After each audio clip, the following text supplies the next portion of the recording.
Ma'asyiral muslimun, usikum binafsi bitaqwallah faqad fazal muttaqun. Jamaah sidang Jumat yang dirahmati Allah Subhanahu wa taala. Di zaman Nabi Musa ada seorang laki-laki datang kepada Nabi Musa. Kemudian laki-laki ini bertanya, "Ya Musa, kalau saya masuk surga, nanti saya masuk surga dengan siapa?" Maka Nabi Musa alaihissalatu wassalam menjawab, "Engkau akan masuk surga bersama seorang laki-laki yang rumahnya persis di sebelah pasar." Maka laki-laki yang bertanya kepada Nabi Musa ini mencari rumah yang dimaksud oleh Nabi Musa. Maka ketika sudah ketemu rumah yang dituju, maka laki-laki ini melihat seseorang yang melakukan aktivitas setiap harinya yang dikatakan oleh Nabi Musa dia adalah orang yang bersamanya nanti di surga. Dia penasaran kira-kira amalannya apa. Alih-alih kemudian melihat seorang laki-laki yang berada di dalam rumah itu beribadah dengan tekun, tetapi di pagi dan sore hari seorang pemuda yang berada di dalam rumah tersebut memandikan seekor babi pagi dan di sore hari. Maka orang yang datang kepada Nabi Musa itu kemudian bertanya dalam hatinya, bagaimana mungkin saya bersama dengan seorang laki-laki yang memandikan seekor babi pagi dan sore hari?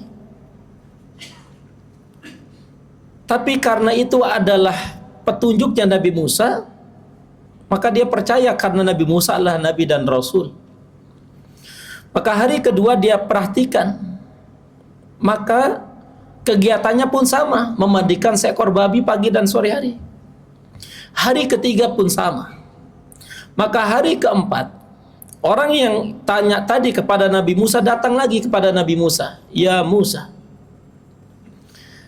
bagaimana ceritanya saya akan masuk surga bersama laki-laki yang engkau maksud dia sedang memandikan seekor babi setiap pagi dan sore hari?" Maka jawaban Nabi Musa alaihissalatu wassalam, sesungguhnya dia tidak sedang memandikan seekor babi, tetapi dia sedang memandikan ayahnya yang dijelma dan dirubah wajahnya menjadi babi. Kisah ini tercantum dalam Qasasul Quran yang dikarang oleh Al-Imam Ibnu Katsir. Kemudian At-Tabari dalam kitabnya At-Tarikhul Mulukul Umam tentang sejarah peradaban para raja-raja masa lalu. Kata Nabi sallallahu alaihi wasallam, "Hadithu anni an banu Israel fala haraj." Berceritalah kalian tentang kisah-kisah Bani Israel, tidak mengapa. Tentu kisah tadi adalah kisah-kisah Israiliyat. Kemudian para ulama kemudian memberikan panduan bagaimana reaksi kita ketika mendengar kisah-kisah Israiliyat. Maka kata para ulama, la tukadzibuhu, jangan mendustakan secara 100%, wala tusaddiquhu, dan juga tidak membenarkan secara 100%. Tetapi kisah ini kemudian dikuatkan oleh ayat-ayat Al-Quran yang terkait dengan kisah-kisah masa lalu. Di antaranya adalah Quran surah kedua ayat 65. "Walaqad alimtumul ladzina i'tadaw minkum fis sabti faqulna lahum kunu qiradatan khasiin." Dan ingatlah ketika kalian mengetahui peristiwa Yaumus Sabat, di mana ada larangan Yaumus Sabat di antara orang-orang Bani Israel yang kemudian mereka melanggar perintah Allah Subhanahu wa taala di hari Sabat, maka kemudian mereka dijelma menjadi kera. Begitu juga dalam Quran surah kelima ayat 60. wa ja'ala minhumul qiradata wal khanazir wa abada tagut. Dan kami jadikan di sebagian Bani Israel itu mereka dikutuk menjadi babi dan kera. Dan begitu juga dalam Quran surah ke-7 ayat 163. Jamaah yang dirahmati Allah Subhanahu wa taala. Maka pertanyaannya adalah madza nastafidu min hadhil qissah? Kira-kira apa pelajaran dari kisah yang singkat tadi? Tentu pertama adalah kisah birrul walidain. Tidak ada orang yang berbakti kepada kedua orang tuanya kecuali mereka akan dimudahkan masuk surganya Allah Subhanahu wa taala. Sehingga seorang ulama mengatakan birru abakum tabarra'u abna'akum. Kamu pelihara orang tuamu selama masih hidup, maka kamu akan menjadi orang yang paling berbahagia di masa akan datang. Ada seorang sahabat Nabi, ketika perang Uhud datang kepada Nabi, ya Rasulullah, adzina bil jihad, izinkan aku ini berjihad bersama Anda. Maka Nabi sallallahu alaihi wasallam bertanya, atajidu walidaik, masih enggak kedua orang tuamu? Nabi tahu kalau pemuda ini ibunya masih ada. Maka Nabi sallallahu alaihi wasallam mengatakan, irji, engkau putar badanmu, kata Nabi. Rizlam li jarihal falakal jannah. Engkau urus telapak kaki ibumu, maka engkau akan dapati surga di bawahnya. Jamaah dirahmati Allah.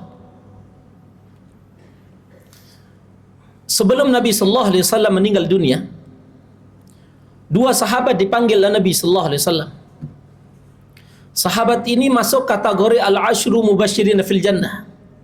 10 sahabat yang sudah mendapatkan jaminan masuk surga tanpa hisab.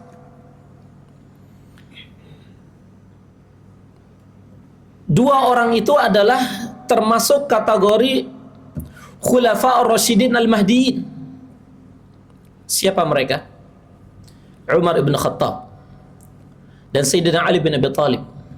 Dipanggil Nabi sallallahu alaihi wasallam, ya Umar, nanti akan datang seorang laki-laki dari daerah Qarn. Kalau ketemu orang itu, maka mintalah doa, karena tidak pernah dia berdoa kecuali arsy-Nya Allah Subhanahu wa taala bergetar. Dan begitu juga wejangan Nabi sallallahu alaihi wasallam, nasihat Nabi kepada Ali bin Abi Thalib. Padahal dua orang ini adalah al-ashru mubasyirin fil jannah. Orang yang sudah terjamin masuk surganya Allah Subhanahu wa taala. Disuruh meminta doa kepada pemuda ini. Maka ketika Nabi sallallahu alaihi wasallam sudah tiada, maka setiap musim haji, setiap kafilah yang datang, Umar dan Ali kemudian bertanya, siapa di antara kalian yang berasal dari Qarn? Maka satu masa kemudian Khalifah Umar kemudian melihat ada sekelompok orang yang kemudian menuju Mekah untuk menunaikan haji pada saat yang bersamaan. Maka dia melihat seorang laki-laki yang dituju oleh Nabi sallallahu alaihi wasallam, yang dimaksud oleh Nabi sallallahu alaihi wasallam, sedang menggendong ibunya. Dalam catatan sejarah dia adalah rajulun ismuhu Uwais al-Qarni. Jemaah dirahmati Allah Subhanahu wa taala. Dalam catatan sejarah Bani Israel, ada seorang yang kemudian sangat berbakti kepada ayahnya, walaupun ayahnya kemudian sudah dijelma menjadi seekor babi. Dengan itulah Allah Subhanahu wa taala antarkan orang ini masuk surganya Allah Subhanahu wa taala. Kenapa kalau kemudian mereka ini masuk surga dengan begitu mudahnya, ketika mereka membahagiakan kedua orang tuanya yang masih hidup, padahal mereka ini adalah orang yang pernah kemudian dijelma menjadi babi. Kenapa kemudian pertanyaannya kita tidak mampu masuki surganya Allah Subhanahu wa taala dalam rangka birrul walidain, padahal orang tua kita kemudian tidak pernah kemudian dijelma wajahnya menjadi babi. Maka jemaah dirahmati Allah Subhanahu wa taala, maka ada seorang imam besar. Beliau adalah Abdullah bin Mubarak.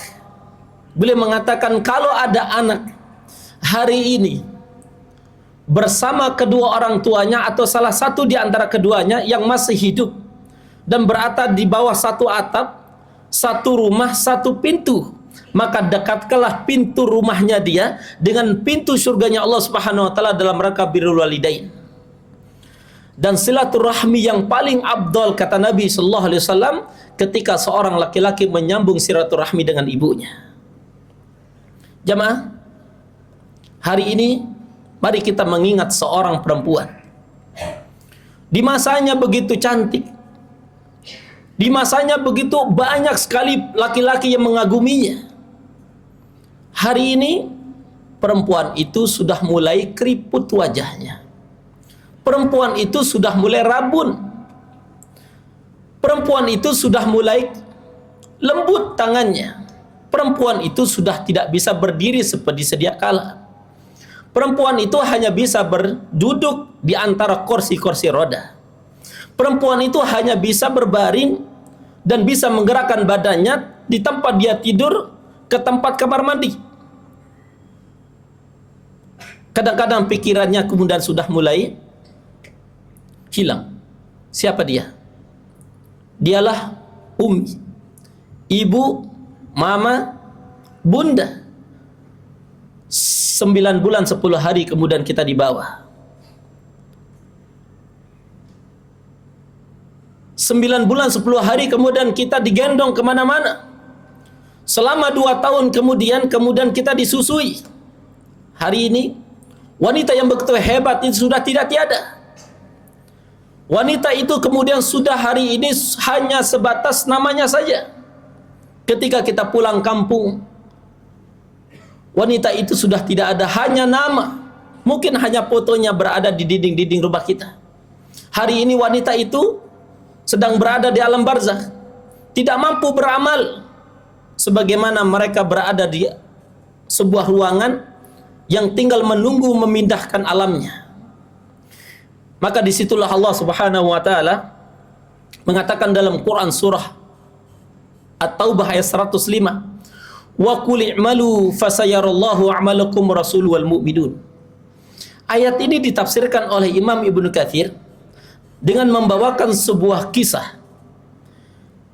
Dan hadis ini kemudian diriwayatkan oleh Al-Imam Ibnu Majah. Kata Nabi sallallahu alaihi wasallam, ketika kedua orang tua sudah meninggal dunia, maka kedua orang tua itu akan mampu melihat anak-anaknya yang masih hidup di dunia. Fa in kana khairan fa abshiru, maka ketika melihat anaknya yang begitu taat kepada Allah, maka orang tua yang berada di alam barzakh kemudian berbahagia. Fa in kana syarran, apabila anaknya kemudian tidak taat, maksiat, korupsi, menindas orang lain, zalim, berzina dia, korupsi dia, memakan hak orang lain dia, maka orang tua yang berada di alam kubur kemudian melihat dan bersedih. Maka kata Nabi sallallahu alaihi wasallam dari riwayat Ibnu Majah ini, orang itu berdoa kepada Allah Subhanahu wa taala. Apa doanya? Allahumma la tumithum hatta hadaitahum kama hadaitana. Ya Allah, jangan pernah cabut nyawa anak kami yang masih korupsi, yang masih berzina, yang masih menindas orang lain, yang masih zalim, sampai mereka bertaubat kepadamu, barulah engkau cabut nyawanya. Jemaah dirahmati Allah, bagaimana Allah Subhanahu wa taala memberikan gambaran dan Rasul sallallahu alaihi wasallam begitu cintanya orang tua kepada kita. Maka hari ini berbahagialah yang masih orang tuanya masih utuh. Jadikanlah orang tua kita ini kendaraan kita untuk masuk surganya Allah Subhanahu wa taala. Hari ini yang mungkin orang tuanya berada di rumah sakit, Mudah-mudahan Allah Subhanahu wa taala angkat penyakitnya dan Allah Subhanahu wa taala kumpulkan kita dunia, dan insyaallah kita bereuni akbar di nanti di surganya Allah Subhanahu wa taala, tentu bersama keluarga besar kita.